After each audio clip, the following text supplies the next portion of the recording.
Dans les rues paisibles mais curieuses de Makokou, au nord-est du Gabon, une rumeur agite les habitants.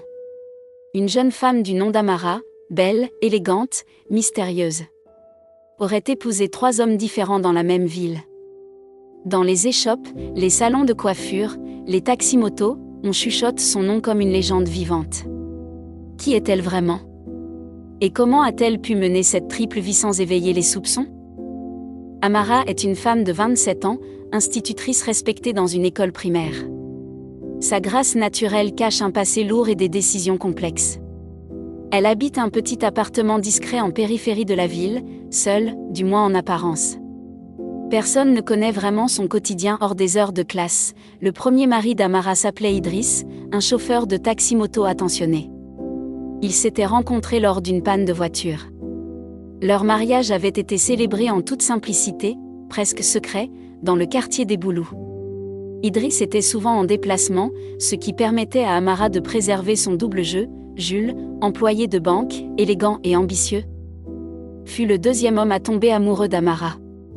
Il l'avait rencontrée dans un séminaire de formation à Libreville. Leur mariage civil s'était déroulé là-bas, loin des regards. Amara prétendait vivre à Libreville 2 fois par mois, pour le travail. Bemba, un fermier veuf et père d'un enfant, vivait en périphérie de Makokou. Il cherchait la stabilité et une femme aimante. Amara s'était montrée douce et maternelle avec son fils. Leur mariage traditionnel avait eu lieu dans l'intimité de son village natal, à quelques kilomètres de la ville. Amara jonglait entre 3 foyers. À chaque homme, elle offrait une facette différente d'elle-même, la romantique, la ambitieuse, la maternelle. Ses absences étaient justifiées par des déplacements professionnels ou des visites familiales. Pendant 2 ans, aucun ne soupçonna l'existence des 2 autres.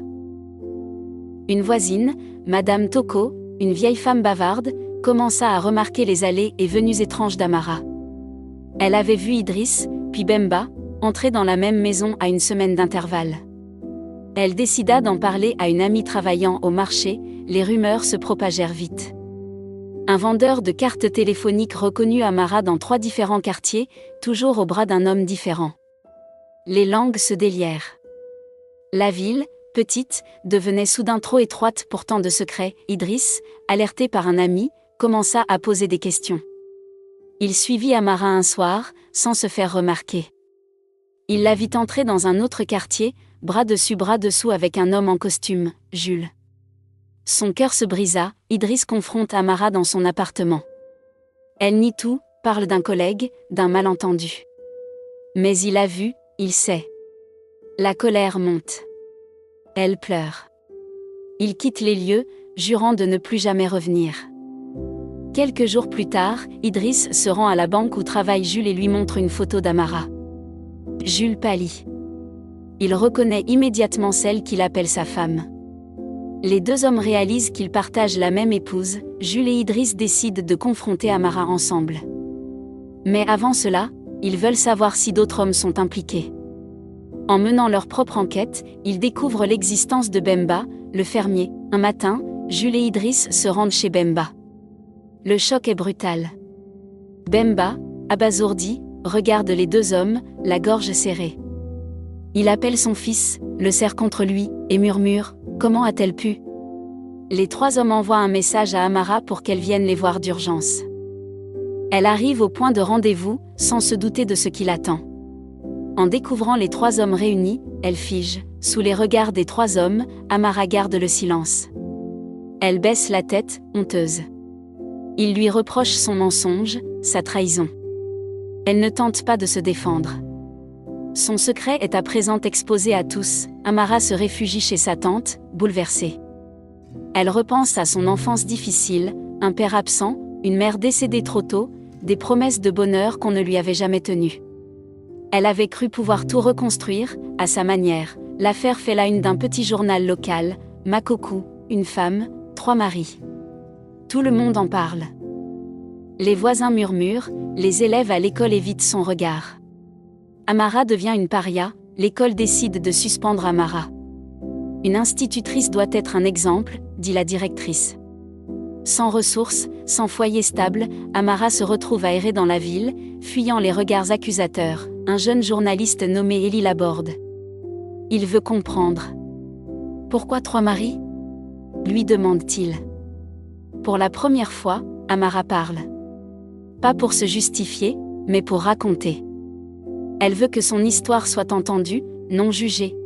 Amara explique, chaque homme représentait un rêve qu'elle n'avait jamais pu vivre. L'amour, la sécurité, la famille. Elle ne voulait pas choisir. Elle voulait croire qu'elle pouvait tout avoir. Mais la vérité l'a rattrapée, l'article d'Élie est publié, Amara, l'histoire d'une femme brisée par l'espoir. Contre toute attente, des femmes se reconnaissent en elle. Certains lecteurs changent de regard. Une discussion s'ouvre dans la ville, Amara écrit une lettre à chacun de ses maris, où elle demande pardon sans chercher d'excuses. Elle remercie, elle regrette, elle laisse partir. C'est sa manière de tourner la page. Idriss lit la lettre dans son taxi, en silence. Jules la lit dans son bureau. Et reste pensif. Bemba la lit en tenant la main de son fils. Aucun ne répond, mais tous semblent un peu apaisés. Amara quitte Makoko. Elle part pour Franceville, où elle commence à travailler pour une ING dédiée à l'éducation des jeunes filles. Là-bas, elle recommence, plus humble, plus forte, sans double vie. Amara anime un atelier auprès de jeunes filles. Elle parle des choix, des blessures, et du pardon.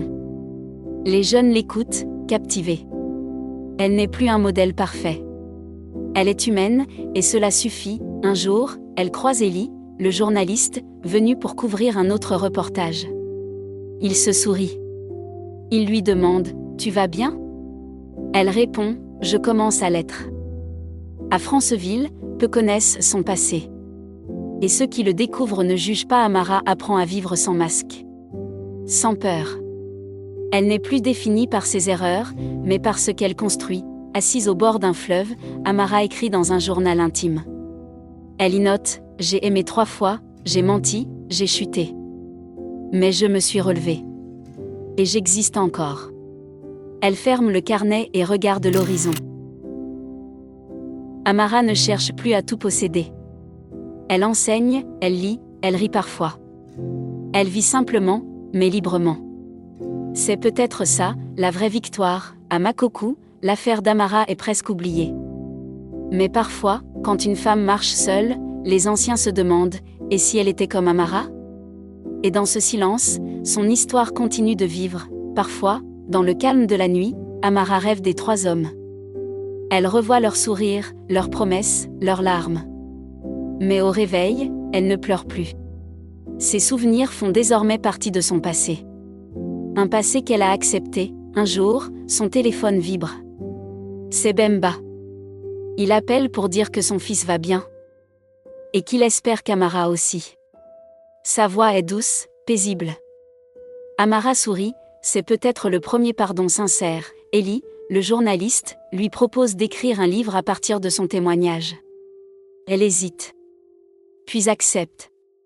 Ce ne sera pas un récit de scandale, mais une voix pour celle qu'on n'écoute jamais. Dans un lycée de Franceville, Amara lit un extrait de son livre en avant-première.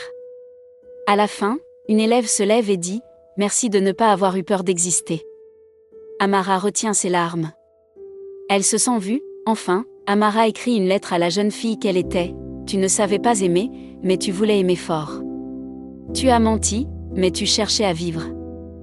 Je te pardonne. » C'est une dernière délivrance. Amara marche dans une rue animée de Franceville, légère. Des enfants rient, la vie suit son cours. Personne ne sait qui elle est vraiment. Et c'est bien ainsi.